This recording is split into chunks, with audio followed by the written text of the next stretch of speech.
Bíblica, nós vamos passar agora alguns domingos no capítulo 8 de Romanos, estudando as Escrituras Sagradas. Nós já estamos estudando Romanos através da escola bíblica, e agora nós vamos então, durante alguns domingos, podermos fazer a exposição bíblica do capítulo 8 de Romanos. Poderíamos fazer isso de todo o livro, faremos isso em tempo oportuno, mas queremos durante 8 semanas mergulhar no capítulo 8 da carta de Paulo aos Romanos. Queria que você estivesse com a sua Bíblia aberta, porque depois, irmãos, que nós caminhamos durante 4 semanas em João capítulo 15, principalmente nos versículos iniciais, quando Jesus fala sobre a videira verdadeira, nós agora vamos avançar um pouco mais. Nós aprendemos nesse ano da edificação, por que o pastor está pregando esta série de mensagens? Nós começamos edificando um relacionamento com Deus no mês passado, essa vida nossa com o Senhor, e agora nós vamos avançar um pouquinho mais, edificando uma vida no Espírito. E nós vamos entender isso durante algumas semanas, por quê?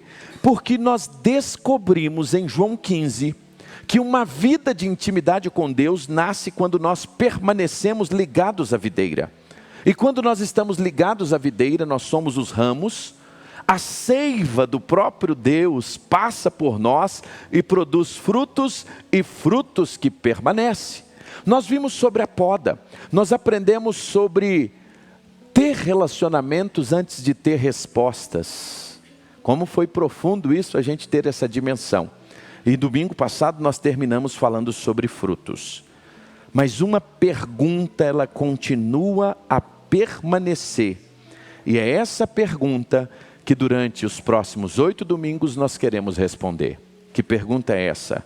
Como um pecador como eu, como um pecador como você, como alguém como nós, irmão Hamilton, pode permanecer em Cristo? Porque se nós estamos durante o último mês entendendo, e o próximo slide vai nos mostrar um pouquinho sobre isso, a pergunta que nós fizemos era, como edificar um relacionamento com Deus? E nós aprendemos que para edificar um relacionamento com Deus é permanecer em Cristo. Mas como nós vamos permanecer em Cristo? Qual é esse caminho para que a gente permaneça em Cristo? Qual é a nossa parte nesse processo? Como se fundamenta a nossa vida com Deus? E aí a gente começa a fazer uma série de perguntas, por exemplo, como eu venço a minha luta diária contra o pecado? Todos os dias nós temos uma batalha. E a gente, quando está estudando Romanos, nós vimos isso. Os primeiros 7 capítulos de Romanos, Paulo vai nos dar uma aula sobre isso. Por exemplo, como deixar de ter uma vida dominada pela carne? Olha que pergunta boa. Como nós vamos, de fato, experimentar uma vida verdadeiramente transformada? Quando nós começamos a fazer estas perguntas, Paulo, ele vai nos responder sobre isso justamente em Romanos capítulo 8. Se você está estudando Romanos aqui na escola bíblica, e a revista está assim, extraordinária, mas melhor ainda, são os nossos professores nos conduzindo aqui a cada domingo. O que nós vimos? Durante os primeiros 7 capítulos de Romanos que nós estamos estudando, e se você fizer uma leitura toda de Romanos, você vai ver isso. Os primeiros 7 capítulos, Paulo vai mostrar, ele começa no capítulo 1 mostrando uma coisa, a universalidade do pecado. Todos nós somos pecadores, e Romanos vai ser claro nisso. Quer ver outra coisa? E aí ele vai mostrar para nós que a lei é incapaz de nos salvar. Ele vai mostrar que a lei, ela foi dada por Deus e foi permitida por Ele para ressaltar o pecado na nossa vida, mas ela é incapaz de nos salvar dos pecados. E aí quando ele chega no capítulo 5, ele vai falar da suficiência da obra de Cristo. É tanto que a gente gravou Romanos 5:8. Deus prova o seu amor para conosco, pelo fato de ter Cristo morrido por nós, sendo nós ainda pecadores. E aí nós vamos ver uma brilhante exposição, quando Paulo vai dizer, por causa de um só homem o pecado entrou no mundo. Qual era o nome dele? Adão. Mas ele também vai dizer que por causa de um só homem, toda a humanidade, todo aquele que crê, tem a vida eterna em Cristo Jesus. Quem é esse? Cristo, o Senhor da nossa vida. Então ele mostra isso, ele fala sobre a universalidade do pecado, mas ele fala sobre a suficiência de Cristo. Só que ele vai falar e usar um termo jurídico nos próximos capítulos, ele vai falar sobre a justificação pela fé. E no capítulo 6 e 7, no 7 especial, Paulo vai dar um grito lá do fundo da alma. Se você está com a sua Bíblia, veja aí o 7:24. Paulo vira e fala assim: desventurado homem que sou. Há uma versão, eu estou lendo a Bíblia esse ano mais uma vez na NVT. A versão que ele usa na NVT ainda é mais forte, ele diz assim: como eu sou miserável. Como eu sou miserável, quem me libertará deste corpo mortal, dominado pelo pecado? Paulo termina, irmãos, o capítulo 7, com um grito íntimo do coração, um grito angustiante. Há uma versão, não sei se alguém tem essa versão, que usa a palavra desventurado. Desventurado homem que sou. A NVT vai dizer: miserável, que homem eu sou, como eu sou miserável. Ele termina o 7 assim. E ele vai concluir o 7, mas ele vai abrir o 8 dizendo: agora, portanto, nenhuma condenação há para os que estão em Cristo Jesus. Olha que interessante, o capítulo 8 não começa falando da nossa força.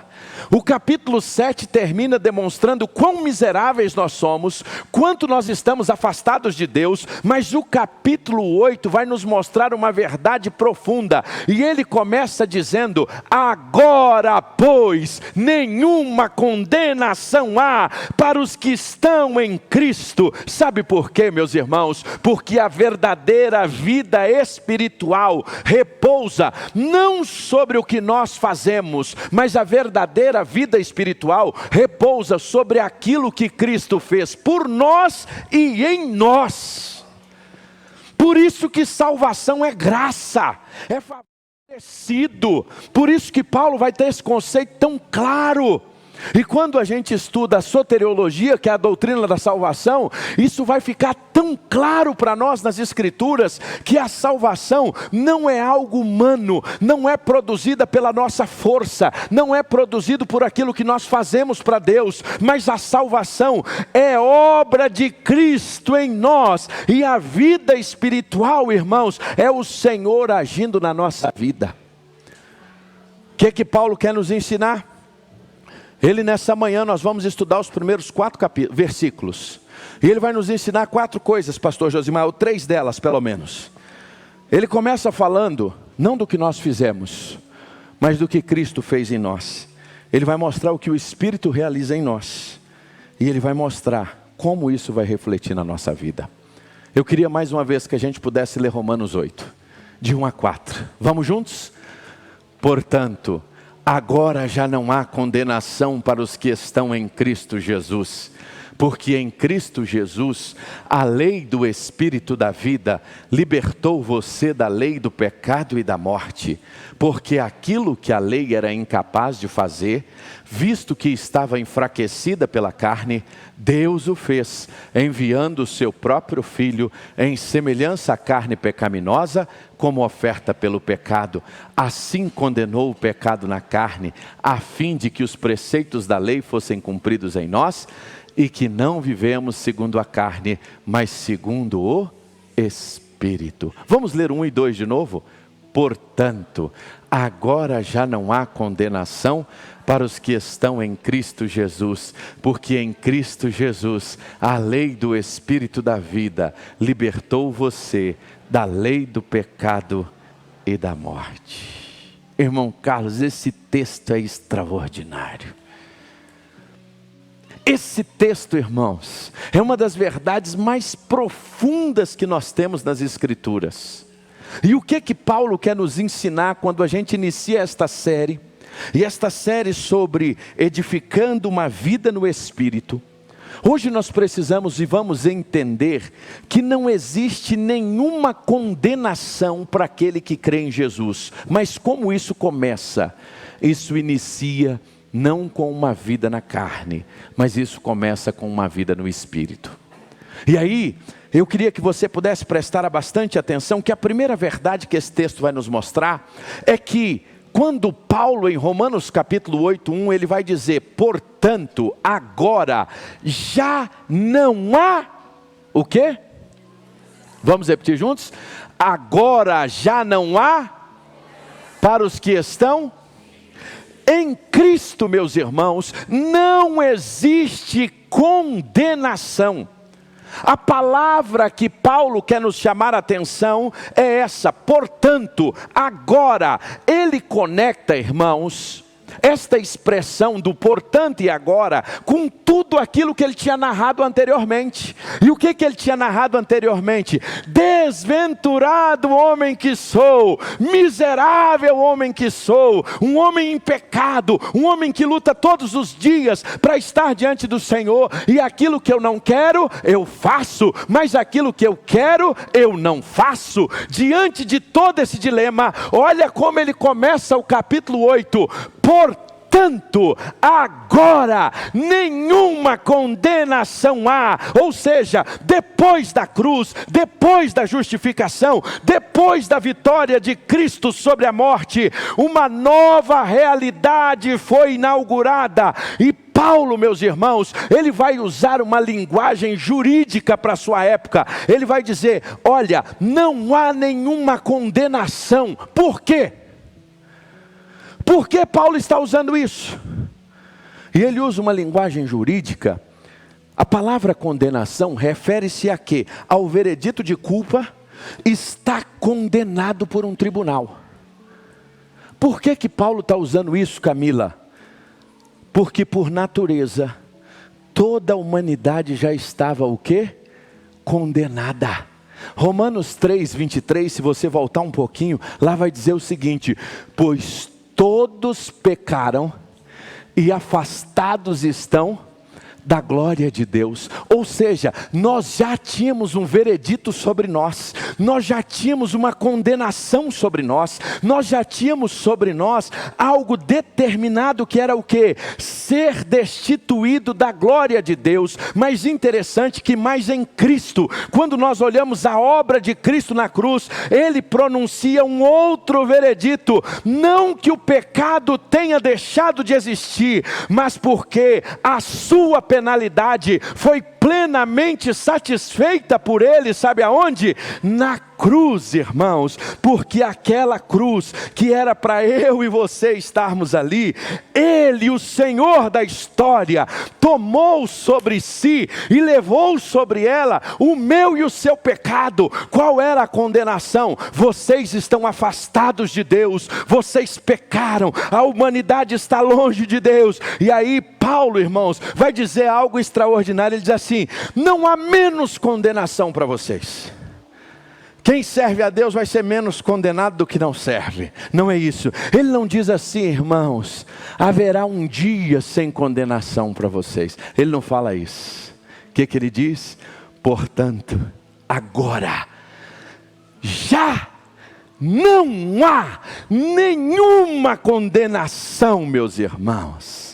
Essa realidade é uma realidade presente para todo aquele que crê em Cristo Jesus. E aí, irmãos, uma coisa importante: a segurança da eternidade, Camila, não está no meu desempenho. A segurança, Everson, da minha salvação não é fruto daquilo que eu fiz. A segurança da nossa salvação é porque na cruz do Calvário ele entregou a sua vida por nós. Ele levou sobre si todo o escrito de dívida que era contra nós, foi cravado na cruz. E agora Paulo pode dizer: já não há condenação para todo aquele que crê. E aí isso se corrobora com toda a escritura. Volta, por exemplo, a sua Bíblia aí no capítulo 5, versículo 24. Olha esses textos que vão estar aqui na tela. Romanos 5, 24 vai dizer assim: tenho sido, pois, justificados pela fé, temos paz com Deus, irmãos. Olha, quando nós somos justificados em Cristo, agora nós temos paz com Deus por meio de quem? Por meio de Jesus Cristo. A paz, a justificação, não que nós somos justos, mas em Cristo, Ele nos tornou justo. Pelo seu sacrifício, Ele pagou o preço na cruz do Calvário por nós, e é por isso que João narra o que ele diz: em verdade vos digo, que aquele que ouve a minha palavra e crê naquele que me enviou, tem a vida eterna, não entra em juízo, mas passou da morte para a vida. É por isso que Paulo vai dizer ainda, escrevendo aos Coríntios: pois foi por nossa causa que Deus tratou como pecador aquele que não tinha pecado, para que nele nós tomássemos a justiça de Deus. E é por isso, Carlos Alberto, que o profeta Isaías já enxergava esse tão grande amor, quando ele vai dizer: mas ele foi transpassado por causa das nossas transgressões, ele foi esmagado por causa das nossas iniquidades, o castigo que nos trouxe a paz estava sobre ele, e pelas suas feridas nós fomos curados. Todos nós, como ovelhas, nos desviamos, cada um de nós se voltou para o seu próprio caminho, mas o Senhor fez cair sobre ele a iniquidade de todos nós. Irmãos, Cristo, e nós precisamos lembrar disso todos os dias. Em Cristo já não existe mais condenação. Sabe por que isso é preciso ser lembrado? Porque o diabo vira e mexe, pega o nosso passado e quer jogar na nossa cara. Isso precisa ser lembrado todos os dias. Sabe por quê? Porque vira e mexe, irmãos, Satanás quer trazer a culpa, quer trazer a vergonha, quer trazer a acusação constante. Sabe por quê? Porque ele é o acusador. E aí, quando ele faz isso, tem crentes que estão na igreja, gente que acredita que Deus até tolera ele, mas Deus não o ama, não o aceita na sua plenitude, porque um dia ele pecou. Eu me lembro de um rapaz que um dia chegou, tinha sido resgatado nas ruas da Cristolândia, logo no início, e ele então queria ser radical. E ele chegou, nós tínhamos um processo de entrevista, e ele estava muito temeroso, porque ele tinha vindo das ruas. E aí, ele chegou para falar com o pastor Fernando, ele estava assim, todo tatuado, uma vida toda longe de Deus.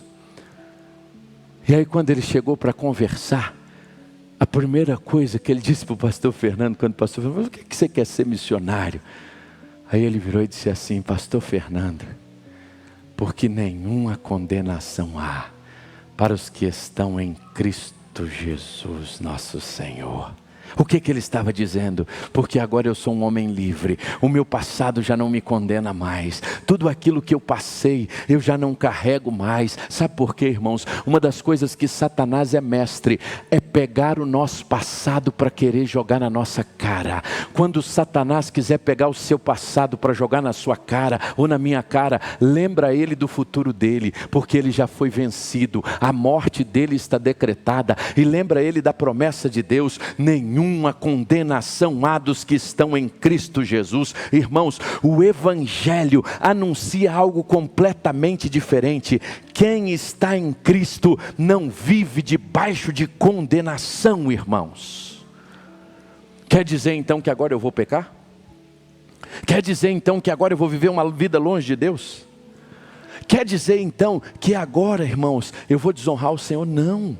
Isso produz no meu coração gratidão. E aí uma coisa importante: o cristão não obedece a Jesus para escapar da condenação. Repete isso comigo. O cristão não obedece a Jesus para escapar da condenação.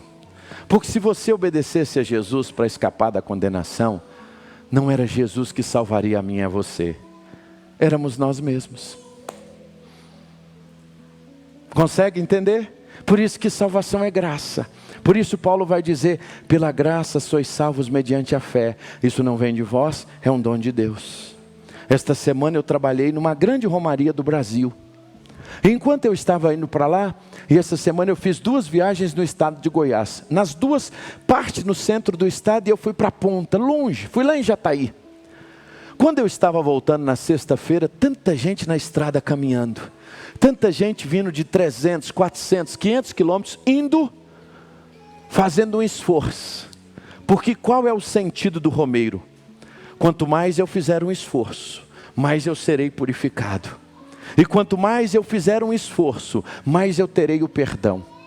Eu lembro que alguns anos atrás, mexendo num dos documentos da minha avó tinha uma carta de indulgência. Eu já disse isso para os irmãos. E nessa carta de indulgência dizia o seguinte, ou diz o seguinte: ao portador desta carta se dará direito à entrada nas mansões celestiais. Sabe por quanto ela comprou essa carta? 6 cruzeiros, em 1946. Porque disseram a ela que se ela tivesse aquele documento, ela teria entrada nas mansões celestiais. Que pena, irmãos. Que pena que a minha avó faleceu, e eu creio que ela pode ter se arrependido, mas até o último instante de vida, era alguém que não aceitava o Evangelho. Na nossa família, da nossa geração para trás, nós não vislumbramos pessoas que conheciam a Cristo, mas graças a Deus, esse jugo foi quebrado na nossa família, e a nossa família conheceu a Jesus, e o Evangelho chegou na nossa casa, e hoje nós temos a clareza, que a salvação, irmãos, não é fruto daquilo que eu ofereço, não é fruto da penitência que eu pago, a salvação não é fruto da oferta que eu dou, a salvação não é fruto de nada que eu possa comprar, por isso não há nenhuma condenação em Cristo. Se alguém te ensinou alguma vez que você pode perder a salvação, não te ensinaram a verdade nas Escrituras, porque uma vez salvo, salvo para sempre. Só se perde a salvação se foi você que se salvou. Se você foi salvo por você mesmo, aí é perigoso. Na verdade, você nunca foi salvo. Mas a salvação, a obra de salvação é de Cristo Jesus. A gente só começa a entender o que é permanecer em Cristo quando a gente começa a entender que Cristo nos libertou de toda a culpa. Agora, Ele não apenas nos libertou da culpa. Em Cristo não há condenação. Satanás é o acusador, Cristo é o libertador. E aí, olha que verdade bonita nos versículos 2 e 3. Marque isso na sua Bíblia. Porque em Cristo, a lei do Espírito da vida libertou você da lei do pecado e da morte, porque aquilo que a lei era incapaz de fazer, visto que estava enfraquecida pela carne, Deus o fez enviando o seu próprio Filho. O que que Paulo está nos ensinando, irmã Paula? Que a lei, e aqui não é a lei paulina, a lei do Antigo Testamento, melhor dizendo, não é a lei de Moisés. Essa primeira expressão aqui, lei do pecado, é aquela lei que nos condenou para eternamente estar longe de Deus. A ideia aqui é muito interessante. Aqui não é a lei de Moisés, refere-se ao poder dominante do pecado quando governa a nossa vida. Nós já nascemos em pecado, é o poder do pecado sobre nós. Antes de Cristo, o pecado, irmãos, ele se manifesta na nossa vida com total e absoluto poder. E aí o homem, sendo incapaz de libertar-se, ele não tem força para ser livre, veio a lei e revelou isso. Agora a lei de Moisés, ela foi dada para quê? Para revelar o pecado que há em nós. Mas antes da lei, antes do êxodo, o homem já estava condenado pela lei do pecado. Ele foi afastado de Deus. Quando você pega Gênesis capítulo 6, a podridão que o homem estava. Quando você olha a torre de Babel, olha o que tinha acontecido com a humanidade. Tudo isso é muito antes do êxodo. Porque o homem foi afastado de Deus por causa do pecado. E ele estava condenado. Só que agora Paulo vai dizer algo extraordinário. Deus fez aquilo que nenhum ser humano poderia fazer. Olha o que ele fez no verso 2. Porque em Cristo Jesus, a lei do Espírito da vida libertou você da lei do pecado e da morte. Porque aquilo que a lei era incapaz de fazer, Deus o fez enviando quem? A melhor explicação do que é a lei, do que é o pecado e do que é Cristo, eu fiz domingo passado e vou repetir hoje. Imagine que meu rosto esteja sujo, bem sujo. e eu vou ao banheiro e vejo o meu rosto bem sujo. Aquele espelho grande pode mostrar a sujeira do meu rosto, mas o espelho pode limpar o meu rosto? Não. Eu tenho que abrir a água e lavar o meu rosto. A sujeira é o pecado, o espelho é a lei e a água é Cristo. O máximo que a lei pode fazer é mostrar que eu estou em pecado. É por isso que ninguém é salvo pelas obras da lei. Esse é o grande equívoco de algumas denominações e algumas seitas que fazem questão de dizer que se você, por exemplo, não guardar o sábado, você não vai ser salvo. Se nós, irmãos, fôssemos salvos apenas pela guarda de um dia, meus irmãos, nós não seríamos salvos nunca, porque quando nós descumprimos um item da lei, nós já descumprimos toda a lei. E se nós descumprimos toda a lei, nós estamos o quê? Condenados. É simples. Imagine hoje você diante do tribunal de Deus. Pegue aí os 10 mandamentos, lembra deles? Se você e eu fôssemos julgados hoje diante de Cristo, no tribunal do Senhor, pelos mandamentos do Senhor, você seria absolvido ou você seria condenado? Irmãos, eu sou o primeiro a dizer, eu nem chegaria lá, porque eu já estou condenado. Se nós estivéssemos diante do tribunal de Cristo, sendo julgados pelo cumprimento das obras da lei, sabe o que nós seríamos? Condenados. Mas é por isso que aquilo que a lei foi incapaz de fazer, Deus enviou o seu próprio Filho. E o Espírito nos libertou da escravidão do pecado. Porque quando nós cremos em Jesus, nós somos selados com o Espírito Santo de Deus. Você não recebe o Espírito Santo depois. Você recebe o Espírito Santo no ato da sua conversão. E aí você é selado pelo Espírito Santo. E aí, meu irmão, de maneira tão preciosa, agora você assume em Cristo uma nova vida. Porque Cristo carregou sobre si a nossa iniquidade, o nosso pecado. Ele, irmãos, Ele condenou todo o pecado. E o Espírito agora aplica em nós diariamente, através da sua presença, a rendição, o nosso pertencimento a Cristo. E aí o Espírito Santo, Ele não apenas nos consola, mas Ele rompe todo o domínio do pecado sobre a nossa vida. E nós recebemos isso quando Ele nos convenceu. Porque a Bíblia vai dizer que Ele convence o homem do pecado, da justiça e do juízo. Eu não consigo me convencer do pecado, mas o Espírito Santo é quem me convence. Agora olha o que as Escrituras dizem: se pois o Filho vos libertar, verdadeiramente sois. Aí olha o que Paulo vai dizer: por isso digo, vivam pelo Espírito, e de modo nenhum satisfarão os desejos da carne. E aí Paulo vai dizer: e Ele nos libertou do poder da escuridão, e nos trouxe segurança para o reino do seu Filho amado. É Ele quem nos liberta, é por meio dEle que os nossos pecados são perdoados. É impossível a gente viver uma vida de permanência e plena se eu não entender a doutrina da salvação. É impossível eu viver uma vida plena com Deus se eu não entendi quem me salvou, como eu fui salvo e agora justificado em Cristo. Então o diabo não tem poder mais de me acusar. Ele não acusa mais a minha vida, ele não acusa o meu passado. E em Cristo agora, o que o texto está dizendo? Ele me libertou da escravidão do pecado. Agora a gente termina. A pergunta era: como um pecador pode permanecer em Cristo e ter uma vida frutífera? Primeiro, livre da condenação. Segundo, não somos mais escravos do pecado. Mas agora, a justiça de Cristo produziu em nós e produz em nós o quê? Uma nova maneira de viver. O que é isso, irmãos? O que é isso?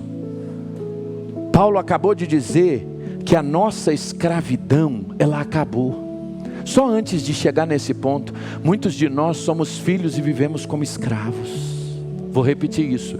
Tem muita gente que é filha de Deus, conheceu a Jesus Cristo, mas continua vivendo como se fosse escravo. Continua acreditando que determinados pecados jamais poderão ser vencidos. E aí o Evangelho declara que o pecado pode ainda nos atacar, mas ele não governa mais a vida daquele que vive com Jesus. A luta permanece, mas a escravidão terminou. Vou repetir isso. A luta permanece, mas a escravidão... Vamos repetir juntos?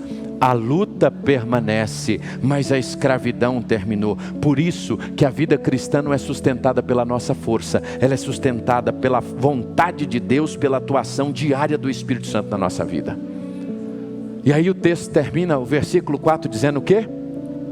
A fim de... Vamos ler juntos? A fim de que os preceitos da lei fossem cumpridos em nós, que não vivamos segundo a carne, mas segundo o Espírito.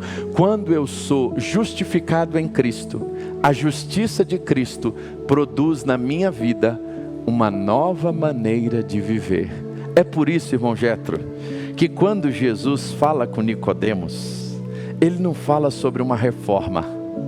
Ele não fala assim: Nicodemos, se tu trocar a roupa e fizer uma maquiagem, está tudo resolvido, vai ficar bom assim. Não é isso que ele diz para Nicodemos. O que ele diz para Nicodemos? Nicodemos, vos é necessário nascer de novo. Quando nós nascemos de novo, e não é da água, e não é da carne, é do Espírito. Quando nós nascemos do Espírito, o Espírito Santo nos convenceu de todo pecado, e nós reconhecemos a Jesus Cristo como Senhor e Salvador, e nós fomos selados por Ele no dia da nossa conversão. O que acontece conosco? Agora, irmãos, nós passamos a viver uma nova vida. Paulo agora, ele vai apresentar para nós o que? O propósito da salvação. Pode só voltar à tela anterior, que aqui tem uma coisa interessante. Quando ele diz, nós vivemos não mais segundo a carne, mas segundo o Espírito. O que Paulo está dizendo? Que Cristo não morreu apenas para nos livrar do inferno. Ele morreu para formar em nós um povo santo, lavado, remido, transformado pelo poder que há no Evangelho. Ou seja, para viver uma vida nova segundo o Espírito e não segundo a nossa carne. É isso que Paulo está dizendo. A justiça exigida pela lei jamais pode ser alcançada pelo esforço humano, mas a obra do Espírito em nós, irmãos, ela vai produzir coisas extraordinárias. É por isso que obedecer a Jesus não é uma mera obrigação, mas ela passa a ser fruto de um coração transbordante. E aí, quando a gente conhece a Jesus, eu obedeço, é porque eu tenho alegria de andar com a vida cheia do Espírito Santo. E aí o que vai acontecer? Vai acontecer a transformação do meu caráter. Ou seja, Cristo produz em nós, por meio do Espírito Santo, uma nova maneira de viver. O que Ezequiel vai dizer? Dar-vos-ei um coração puro, porei dentro de vós um espírito novo. E quando nós conhecemos, o que o Espírito Santo faz conosco? Ele tira um coração de pedra e nos dá um coração de carne. Irmãos, não tem obra religiosa nenhuma que pode tirar um coração de pedra e transformar ele num coração de carne. Só tem uma pessoa que pode fazer isso: o Espírito Santo de Deus. Só Ele, meus irmãos. Aí Paulo vai dizer: mas todos nós, como o rosto descoberto agora, refletindo como um espelho a glória do nosso Senhor, somos transformados de glória em glória, na mesma imagem, como pelo Espírito do Senhor. E ele ainda vai dizer: agora nós somos feitura sua, criados em Cristo Jesus para boas obras, aos quais Deus preparou para que andássemos nela. O Espírito Santo produz em nós uma nova maneira de viver, irmãos. E aí aqui eu termino dizendo uma coisa: nós vivemos um tempo que se fala muito de reteté, de Espírito Santo, se fala muito dessas coisas, e às vezes, irmãos, nós confundimos três coisas. 1 Coríntios capítulo 12, 13 e 14 vai falar sobre dons, vai falar sobre manifestações. E Paulo, escrevendo aos Gálatas, li hoje pela manhã na minha devocional, ele vai falar sobre fruto. Essas três coisas são diferentes: dons, manifestações e fruto.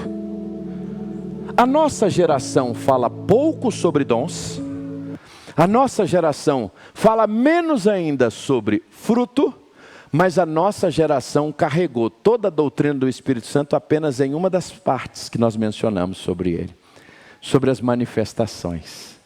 E as manifestações que essa geração fala,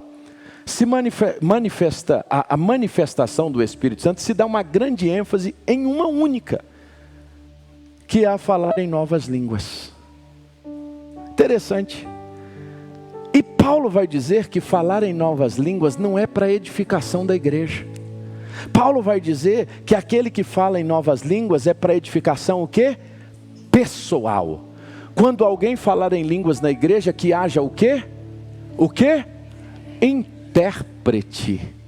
É isso que as escrituras dizem. E ele vai dizer, não proíba falar em línguas. O dom existe? Existe. A manifestação existe? Existe. Só que ela é para edificação pessoal. A manifestação é para que nós possamos ser edificados no Espírito Santo e possamos prosseguir. E é por isso que Paulo no capítulo 14 vai ressaltar que o dom entre o falar em línguas e a profecia, ele diz o quê? Eu prefiro 1000 vezes o quê? Profetizar. O que é profetizar? Expor a palavra, expor as verdades de Deus. Mas em tudo isso, no capítulo 13, ele vai dizer, eu passo a vos apresentar um caminho que é sobre modo excelente. Mais do que a profecia, mais do que falar em línguas. O que é? O amor. Porque ainda que eu faça tudo isso, se eu não tiver amor, de nada adiantaria. O que o Senhor está nos dizendo? Qual é, irmãos, a evidência de uma vida cheia do Espírito Santo? São os dons? Não. São as manifestações? Não. É o fruto do Espírito. Gálatas 5:22. Mas o fruto do Espírito é amor, alegria, paz, longanimidade, benignidade, bondade, fidelidade, mansidão e domínio próprio. É isso que o Senhor quer produzir em nós. Ele pode nos usar com os dons? Pode. Quantos dons aqui na igreja? Ele pode nos usar nas manifestações? Pode. E aqui que a gente se engana às vezes. A gente muitas vezes está muito preocupado com a manifestação, quando na verdade o Senhor quer forjar o seu caráter em nós. Mais do que a manifestação do Espírito, Ele quer produzir em nós o fruto do Espírito. Sabe por quê? Porque Ele vai dizer que contra o fruto do Espírito não há lei. Não há acusação, não há acusação contra o amor, não há acusação contra a graça, não há acusação contra a alegria, não há acusação com nada disso, irmãos. É isso que Ele vai produzir em nós. Quer ter uma vida em permanecer em Cristo? Seja cheio do Espírito Santo. E qual é a evidência do Espírito Santo? É falar em novas línguas? Não. A evidência do Espírito Santo é amor, paz, alegria, longanimidade, benignidade, fidelidade, mansidão e domínio próprio. Quero só terminar contando uma história. Por esse meu jeito de pregar, todo mundo acha que eu sou pentecostal. Passo por isso sempre. Se ser pentecostal é acreditar que o batismo do Espírito Santo é uma bênção posterior, eu não sou e nunca seria, porque a Bíblia não ensina isso. A Bíblia ensina que o batismo no Espírito Santo é no ato da conversão. Efésios capítulo 2. Vocês foram selados. Por outro lado, eu creio na continuidade dos dons e a manifestação do Espírito. Porque é bíblico isso. 1 Coríntios 12, 13, 14... No entanto, a Bíblia diz que para manifestação é necessário haver decência e ordem. Se isso é ser pentecostal para alguns, então talvez eu seria. Mas a grande questão não é ser pentecostal ou não ser pentecostal. A grande questão é ter uma vida cheia do Espírito Santo. E é isso que a gente se esquece. E na nossa meninice, a gente essa semana aprontou uma coisa feia, irmãos. Que coisa mais feia é essa do que a gente se expondo como evangélicos no Brasil por causa de horário de culto? Sabe o que é isso, irmãos? É que nós ainda não entendemos que nós temos coisas muito mais profundas para discutir. Nós temos questões muito mais profundas para entender biblicamente. E aí eu quero dizer a você, Romanos 8 começa com uma das declarações mais gloriosas de toda a Escritura. Como é que ele começa? Nenhuma condenação. Eu já estou ansioso para pregar a última mensagem, porque na última mensagem, sabe o que ele fala? Que nada pode nos separar do amor de Deus. O capítulo 1 começa com ele dizendo, olha, não há nenhuma condenação. E o capítulo 8 termina dizendo, ele começa dizendo, não há condenação, e ele termina, nada pode nos separar do amor de Deus. Entre essas duas verdades, nós encontramos toda a caminhada de um discípulo de Jesus. É aqui que nós encontramos a caminhada de quem anda com Deus. Nós recebemos o Espírito no ato da nossa conversão. Agora nós precisamos ser cheios dele. E isso se chama plenitude. Isso é esvaziar-se de nós mesmos. É todos os dias tomar as decisões corretas. É todos os dias, irmãos, escolher pela santidade. É todo dia vencer a batalha contra o pecado. Porque Paulo mesmo diz que não há tentação que sobreveio sobre você que seja maior do que você. Nós podemos dizer não, é ato de amor, é demonstrar perdão, é ser obediente. Isso é evidência que o Espírito Santo está edificando a nossa vida.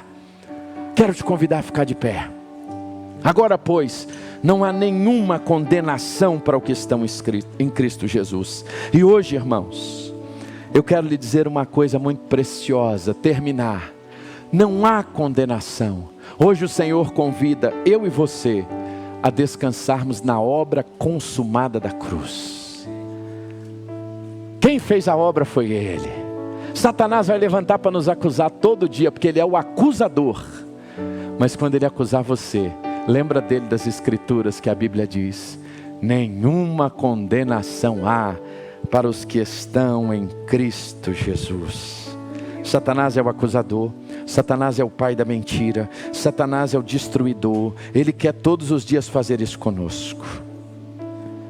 Mas nessa manhã nós aprendemos que uma nova vida em Cristo é entender que não tem mais condenação, é entender que nós somos livres do pecado e é entender que agora o Espírito Santo vai produzir em nós uma nova maneira de viver. Nenhuma condenação há, tudo começa com uma vida no Espírito Santo. Domingo preguei. Eu vou pregar sobre o que o Espírito Santo faz na nossa mente. O que ele faz? Agora então, que eu fui batizado nele, o que ele produz na minha mente? O que ele vai renovar na minha mente? Eu queria que você adorasse ao Senhor agora. E se você não pegou os elementos da ceia, pudesse, irmão Igor vai chegar até você, para que você possa pegar os elementos. Quem participa da ceia do Senhor? Todo aquele que reconhece a Jesus Cristo como Senhor e Salvador. Foi batizado nas águas, em nome do Pai, do Filho e do Espírito Santo. Está em plena comunhão com a igreja. Nessa manhã, quando o Senhor nos dá uma nova oportunidade de crescer, e lembrar o nosso coração que nenhuma condenação há, e nós vivemos uma vida transformada pelo Espírito Santo, nós vamos adorar ao Senhor e celebrarmos a ceia, trazendo à memória o sacrifício de Cristo na cruz do Calvário por nós. Adoremos a Ele. No início eras a palavra, com Deus Altíssimo,